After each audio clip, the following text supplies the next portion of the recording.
ठीक। कितनी लड़कियों को पढ़ने का मौका मिला? आपको मिला। कितने लड़कों को इस तरह के माहौल में रहने का मौका मिला? आपको मिला। तो आपको ये मौका मिला है,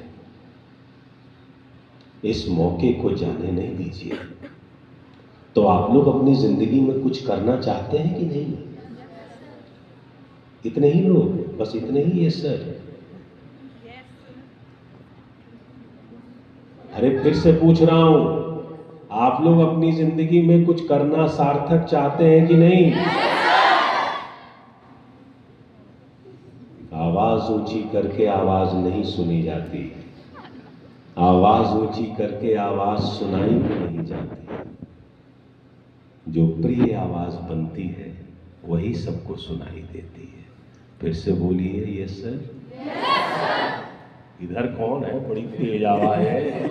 ये तो भाई कौन लड़का है? अरे वाह, बहुत बढ़िया। खड़े हो जाओ भाई, खड़े हो जाओ। तुम ही रहो बस खड़े। नाम क्या है? बहुत बढ़िया। अपने दोस्तों से बच के रहना, वो तुम्हारा सारा समय बर्बाद करेंगे। याद रखना मेरी बात, बहुत प्रतिभाशाली लड़के हो बेटा, लेकिन दोस्तों से बच के रहना और डरना किसी से नहीं। ठीक? सांप से डरना, शेर से डरना, और उन बुरे लोगों को पकड़ने की कोशिश करना कि उधर देखो मेरी ओर कि बुरे कौन है। डरना नहीं। कलेक्टर बनोगे तुम, भरोसा रखना।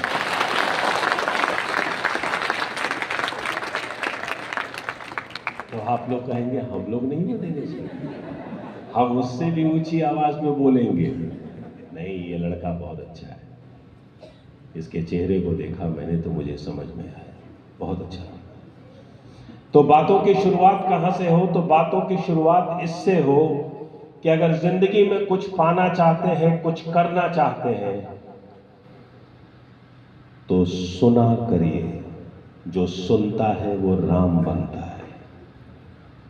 राम ने मां को सुना, राम ने पिता को सुना, राम ने बंदर को सुना, राम ने भालू को सुना, राम ने गिलहरी को सुना, राम ने शबरी को सुना। क्योंकि जो सुनता है वही बनता है। तो आपके घर में जो आपके माँ बाप हैं, आपके स्कूल में जो आपके शिक्षक हैं, ऊपर खुदा है, नीचे धरती है। सुना करिए, वो खास बात सुना करिए जो पिता की आंखों से आता है। वो खास बात समझा करिए जो माँ की भावनाओं से आता है। उन शब्दों को सुना करिए जो आपसे कहा नहीं गया। उन शब्दों को महसूस करिए जो आपके प्रिंसिपल, आपके टीचर्स कह नहीं पाए। आप उन कागज के पन्नों को पलटकर सुनिए कि जो शब्द जिसने गढ़ा था वो आपके सामने आकर वो बात कह नहीं पाया। मैं फिर से कह रहा हूं, जो सुनेगा वही बनेगा, और वही हमारे देश, वही सब कुछ राम होता है। राम सुनेगा। तो सुना कौन नहीं था? रावण नहीं सुनता था। रावण किसी की नहीं सुनता था, ना अपनों की ना परायों की, क्योंकि रावण के पास घमंड था, रावण के पास दंभ था। तो याद रखिएगा कि जिस दिन से आपने सुनना बंद कर दिया, और सबसे पहले अगर मां की आवाज आप तक नहीं पहुंच पाई, अगर पिता की आवाज आप तक नहीं पहुंच पाई, और मैं फिर से कह रहा हूं, वो आवाज जो बोली नहीं गई, वो शब्द जो आपसे कहा नहीं गया, मैं उसको सुनने को कह रहा हूं। वो नहीं कि सिर्फ आपको जो कहा गया। ध्यान से समझिएगा, राम वो है जिसने अपने पिता से पूछा तक नहीं कि आपने आदेश क्यों दिया। वो तो पिता से ये कहने गए, आप क्यों परेशान हैं? क्या हुआ बाबा, आप क्यों परेशान हैं? वो राम है। तो जिस दिन आप अपनी जिंदगी की शुरुआत यहां से करेंगे, आप मुझसे पूछेंगे, नंदितेश सर आप अपने जीवन के बारे में बताइए तो मैं आपको बता दूं, मैं अपने माता पिता के साथ रहता हूं और मेरे पत्नी बच्ची मेरे साथ रहते हैं। यही हिसाब किताब है मेरा। अब आप इतनी ही से सारी बात समझ लीजिए। ऐसा कोई दिन नहीं जब मैं अपने पिता से पूछता नहीं, ऐसा कोई फैसला नहीं जो मैं अपने पिता से, मां से बांटता नहीं। मैं उनका अंश हूं, मैं मूल नहीं हूं। मुझे पता होना चाहिए कि मेरी कोई भी सफलता, मैं कितना भी बड़ा आदमी बन जाऊं, लेकिन मैं मूल नहीं हूं, मैं उनका अंश हूं। और ये अंश का भाव मेरे अंदर सुनने की भावनाओं को पैदा करता है और कहीं ना कहीं से मुझे दिनों दिन विनम्र बनाता है। और आप जितने ज्यादा विनम्र बनते जाएंगे उतने ज्यादा राम बनते जाएंगे, क्योंकि घमंड को 9 सिर और चाहिए, विनम्रता के लिए एक सिर काफी है। आप देखते हैं ना, लोग ऐसे कहते हैं, पहचानते नहीं हो मैं कौन हूं। वो बेचारा क्या बोलेगा, वो तो आदमी दिख रहे हैं, वो समझ नहीं पाता कि कहीं और से आए हैं क्या। तो जान नहीं रहा मैं कौन हूं, बताऊं मैं कौन हूं। फिर वो घबराता है, कौन है भाई, तो फिर बोल देता है आदमी ही तो है आप, तो उसको चार झापड़ पड़ता है, पता चला मैं कौन हूं। तो समझ गया कि गलती से धरती पर आ गए, उसको बात समझ में आ गई। तो पहली चीज सीख ली आपने, सुना करिए। किसको? जो शब्द ना बोले गए उसको। जब पिता से ये मत पूछिए कि बाबा कुर्ता ला दूं, धोती ला दूं, जवाब आएगा नहीं। मां से मत पूछिए कि आपके लिए ये चीज ले दूं, जवाब आएगा नहीं। करता चल।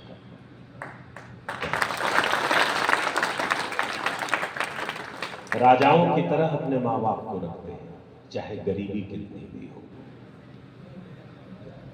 चाहे कितनी भी गरीबी हो।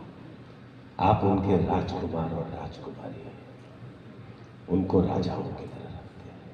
और यकीन करिए, जो अपने मां, मुझसे पूछा जाता है कि सर साहसी कौन है, मैं कहता हूं जिसने भी अपने मां बाप की सेवा की उसको कभी कायर नहीं हुआ, आज तक कायर नहीं। जिसने सेवा नहीं की उसी ने समाज में कॉम्प्रोमाइज किया, लेकिन जिसने सेवा की, अपने मां बाप को समझा, उन अनसुने शब्दों को समझा, वही कहीं ना कहीं मजबूत हुआ। क्या हो गया? तुमको आगे बुला लूं क्या सबको?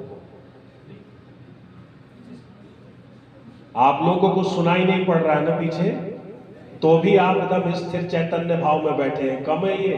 जरा ताली बजाइए इन लोगों की। पर आपकी मुस्कुराहट बता रही है कि कुछ तो सुन रहे हैं आप।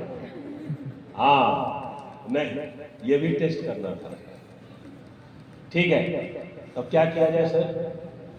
मैं कंटिन्यू करूं? ठीक है, चलिए दूसरी बात।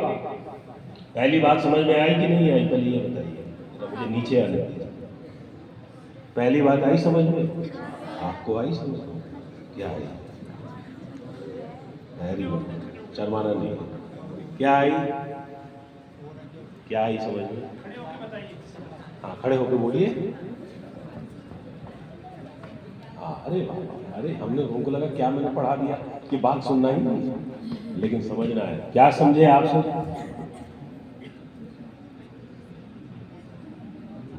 देखो, मैं बीच बीच में आऊंगा, है ना? आपने क्या समझा?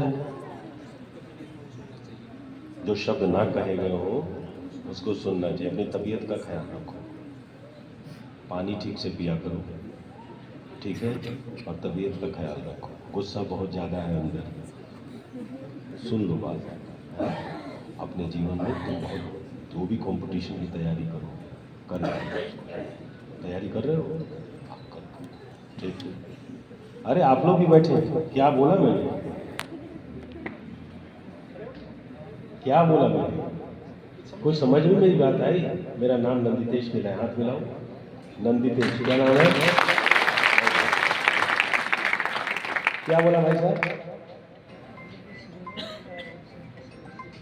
वो अगला कौन? बाबा। बैठ जाओ, बहुत बढ़िया। क्या मेरे भाई, क्या सीखा?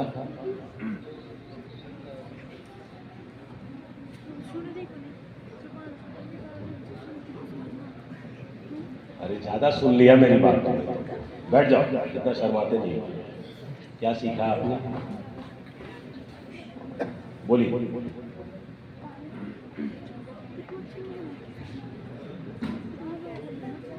बहुत बढ़िया। आप बताइए। अच्छा, अभी आई है। आप लोग को अब आवाज आ रही? अभी अभी ठीक आ रही है? नहीं, अभी यहाँ से बोल रहा हूँ। मैं समझ गया, पत्रकार वाले बॉडी लैंग्वेज में, एक पत्रकार के अलग बॉडी लैंग्वेज ही होता है। क्या सुना आपने? कुछ सुना? कुछ सुनाई नहीं पड़ा। आगे आइए, आपको कुछ सीखिए।